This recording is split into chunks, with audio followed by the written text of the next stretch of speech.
Hello guys, in this video I'm gonna show you how to reduce controller input lag or input delay in Madden NFL 27. So if your controller feels slow or your button seems to respond a little late, follow these settings. So let's get started. First, open the settings menu and go over to the graphics section. Here, the first setting you wanna change is window mode.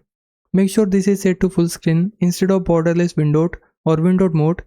Next, find the frame rate cap and set it to 60 fps, and finally go down to the advanced graphics settings, find VSync and turn it on.